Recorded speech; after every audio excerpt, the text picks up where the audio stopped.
วันนี้มีแล้วกินเมี่ยงกันสวัสดีและสบายดี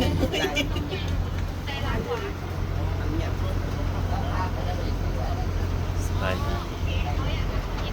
ตอนนี้อยู่ที่เกาเลียวเนาะเกาเลียวเมืองสีโคตะบองนครหลวงเวียงจันทร์กำลังเดินทางไป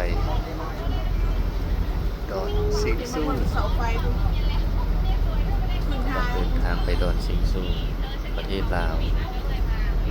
วันนี้ก็เมื่อวันที่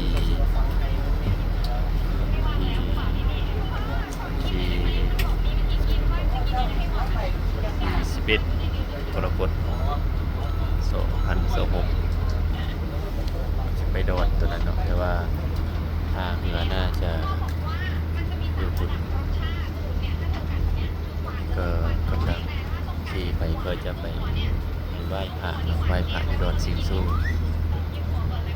คนลาวและคนไทยมักไปเนาะที่ดอนสิงซูนี่เป็นไปแบบเป็นกิจกรรมแบบท่องเที่ยวเชิงพุทธศาสนาในดอนสิงซูนี่เป็นดอนที่แบบมีตำนานเล่าขานของเรื่องของพญานาคเนาะว่าปู่เนี่ยเราก็บ่แม่นจังเมืองนี้ก็สิแม่นลานของเมืองสีโคตะบองเป็นสิเขตเกาเลียวอันนี้เราก็สิข้ามไปดอนตัวนี้เนาะตัวนี้เราก็แล่นมาได้ฮอดกลางคลองมื้อนี้ก็ถือว่าน้ำขึ้นสูงน้ำขึ้นหลายเพราะว่าฝนตกหลายมื้อทั้งเหนือ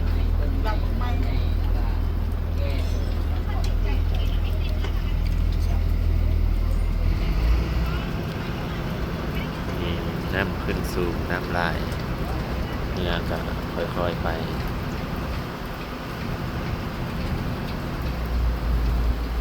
เรือก็สะดวกเพราะว่าเรือลำใหญ่สะดวกสบาย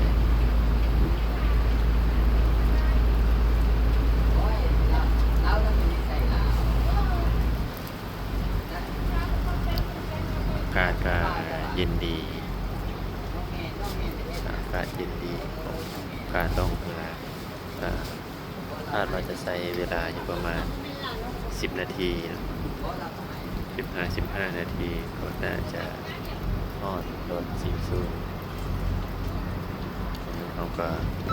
ขี่ลงเนาะเอาขี่ลงตามทางน้ำบรรยากาศแคมป์ของก็สวยงามดี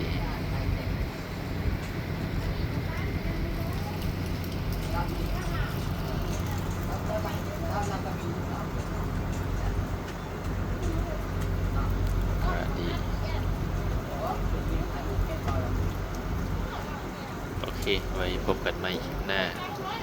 คลิปนี้สบายดีให้โชคให้มานให้รับให้รวย